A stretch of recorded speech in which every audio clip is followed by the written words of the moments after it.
the dungeons in Cataclysm that the quests actually appear inside the dungeon right at the front.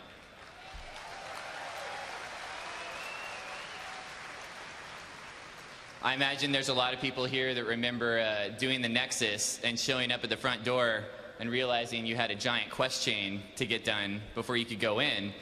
And this is something we obviously noticed as the developers and that we wanted to get fixed too. So that's something we've got taken care of for not only all the new dungeons in Cataclysm, but all the classic dungeons all the way back have that feature.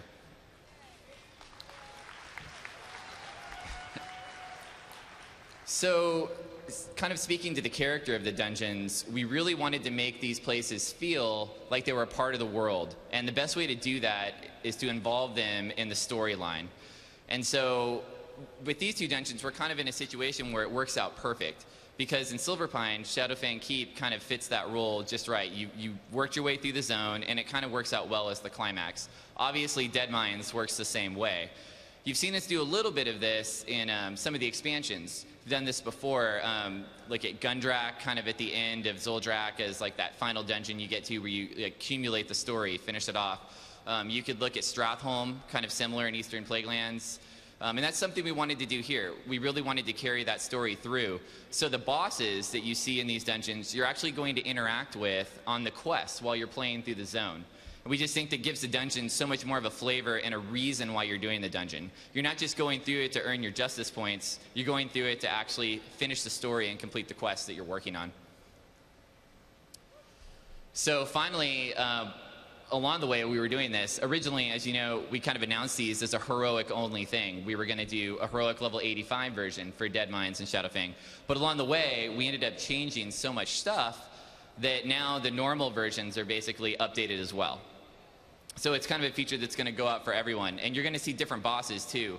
In Dead Mines, you end up fighting a different boss in the heroic version than you do in the normal version. So now we got a couple screenshots just to give you guys a little sneak peek. Both of these places are available in the beta, so some people might have seen this stuff, but I know there's a number of people here that haven't been able to play in the beta. So here's Lord Godfrey, our new final boss for Shadowfang Keep. And then here's a picture of Vanessa Van Cleef. So a few things might have changed in Dead Mines. Can't wait for you guys to get in there and check it out. So we did have another thing we wanted to talk about along the lines of classic dungeons. Now, we took these two dungeons and upgraded them into heroics. Now, the layouts for those dungeons remain the same. So when you get in there, they're going to feel familiar, but obviously have a completely different style of gameplay.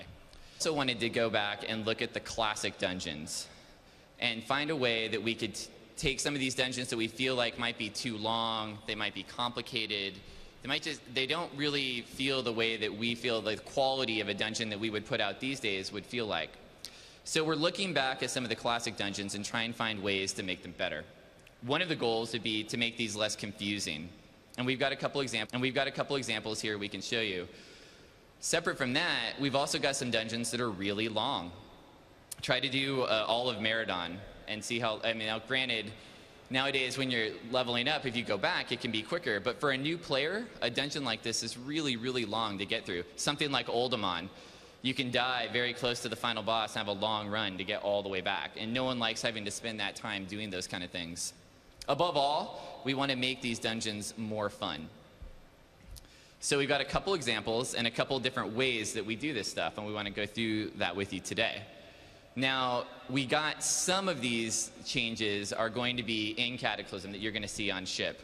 We actually were able to get a few changes in on some of the dungeons. A large number of the things we want to do, we're planning to ship with our first big patch for Cataclysm, patch 4.10.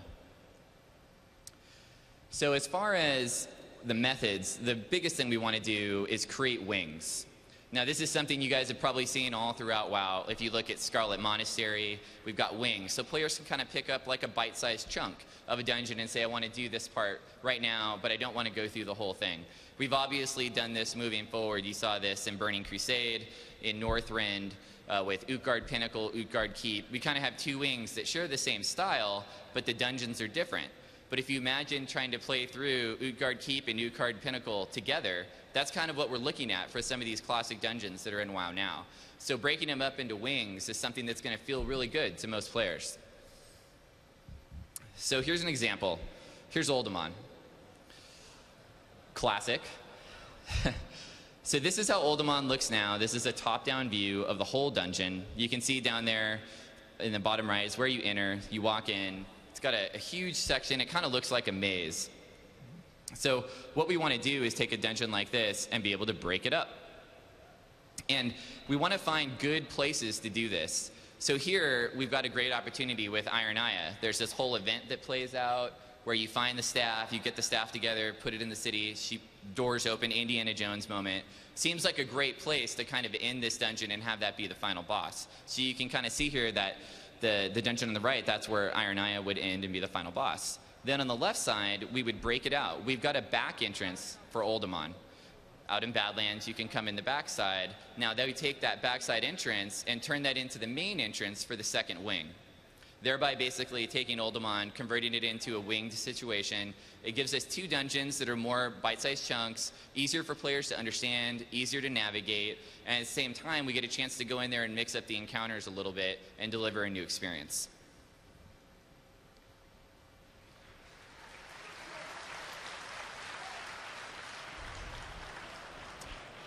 Oh, a favorite I see. Am I in the orange section or the green? This might be purple, not sure. So a number of people have gone through Marathon. We've always felt that it was obviously hard to navigate, hard to know where you're at. So this was a great place as an example of some place we could go in, break it up a little bit, and turn it into a winged dungeon that would feel better for players. So this is what we're looking at to break it up. So we basically kind of changed it into a Marathon living section and then a separate section with Princess on the left side. And instead of having where we have now, where we have multiple instance portals and entrances, we'd break it up, same deal, smaller size bite chunks. Clearly, this would be much easier for someone to navigate and get through. And it's just going to be a better experience for players overall.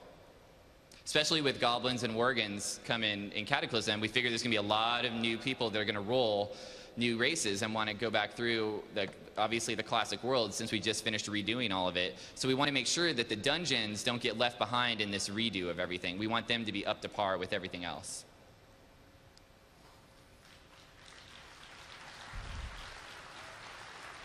So Creative Wings was our first method. We've got another thing here.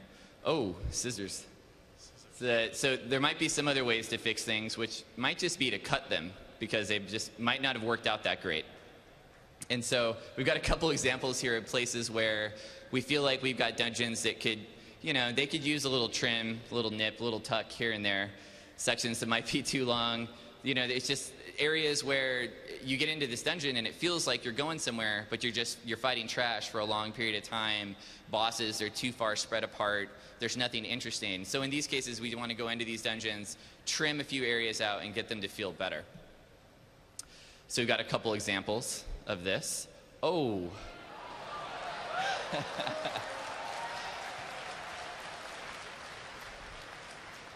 So I'm sure the first thing you're thinking, the dungeon you want to do right when you join LFD, you want to queue up for Sunken Temple, obviously, straight away. So this is an example of Sunken Temple. It's a giant dungeon, and taking nothing away, it's a great place. Obviously, we've all been playing in it for years, but we think we can make it better. And there might be a simple way to do that. It just so happens is the way Sunken Temple is laid out, you've kind of got the top floor and the bottom floor. And it's actually pretty simple of a way that we can modify that and have it actually work really well in the game without having to make too many changes to it. And this is an example of a dungeon where this change has made it into the game for Cataclysm. So this will be there on ship.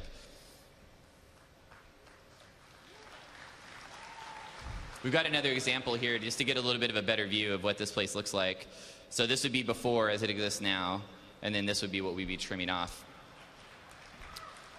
And in situations like this, we don't feel like we're really losing that much because the dungeon already has a really good number of bosses. It's still going to feel great the way that the encounters play out and the way that it works. So I think for the players, it's just going to feel better, and no one really loses in this situation. It all works out well. Oh, here's another one. So I think we all know Wailing Caverns. Everyone's probably been there at some point. And I'm pretty sure we've all gotten lost in the maze at some point in Wailing Caverns. So, you know, this one, another simple solution. Let's see, what should we do here? Oh.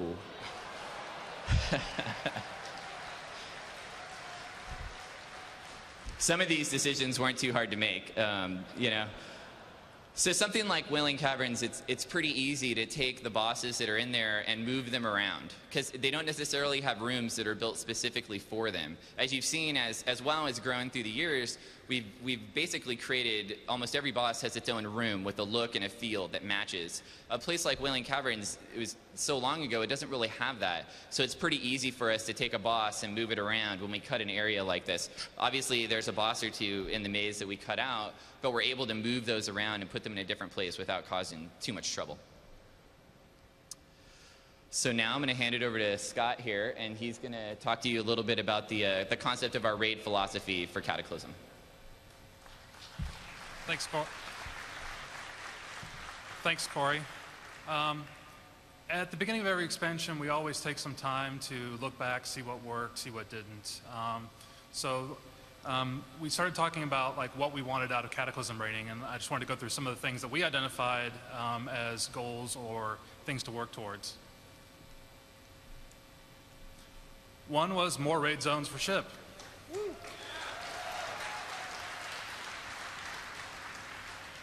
So Naxxramas was awesome, but at the same time, it was one huge Gothic zone, and we wanted to feel like we wanted to break it up a bit more with different art styles, different styles of bosses, so that we identified that as a pretty early goal. Another one, we wanted to make the coolest encounters yet. We started like actually beta testing a lot of our raid encounters this last Sunday, and we'll be continuing to beta test over the next few weeks. And so far, it's looking really good. All the players that have gone through our new raids, new dungeons, or new raid encounters have really been super excited. We've got things like players moving back and forth through the air to fight 3 Jinn on separate platforms. We've got you wrangling magma worms. We've got you trying to be as quiet as possible so this big blind dragon doesn't kill you. There's all these like interesting new mechanics that we've got that are really going to, we think, play out well and it'll be a lot of fun for you guys.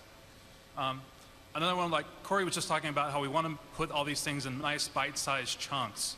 So we feel that's pretty important because it's a whole lot cooler when you go into a raid, you have a night of raiding, everyone's gotten together, and you actually go through the raid and finish the raid in one night. It's a way better feeling to end a night saying, okay, this is done, as opposed to coming back in and say, well, we got to do another couple nights. So we really want to take the raids and put them into more bite-sized chunks. Thanks. Another thing we wanted to continue with is content for everyone, and this sort of gets to our normal and heroic style of raiding. We feel like that worked out really, really well in Lich King. There was normal content for a lot of people, and then for the people that really wanted a greater challenge, there was heroic. That worked out great, and we're going to keep on doing those kinds of encounters. And another thing we wanted to do for Cataclysm was try to make our raiding more flexible, which gets into, well, the flexible raid lock system. I wanted to talk about this for a little bit. The flexible raid lock system is actually really just sort of an evolution of the Lich King raid, something that raiding, we always look back and say like, hey, how could we make this better? What could we do? How can we make it more convenient for players? How can we make it better for raid and guild leaders to schedule and manage their raids? So back in Old War and even back to Sartharian, we did this cool thing of, hey, let's make encounters where you get to determine the difficulty of the encounter by whether or not you leave one of the Black Drakes up, whether or not you want the help of the Titan helpers in Old War.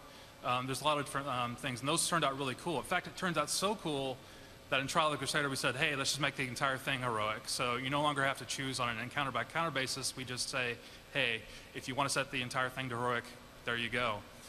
And then in Icecrown, we said, well, it's actually sort of a pain in the ass to like go out, you know, reset the raid, go back in as a new difficulty. Let's just make it so where you can choose on an encounter-by-encounter basis whether or not you want it to be normal or heroic. And I know a lot of people like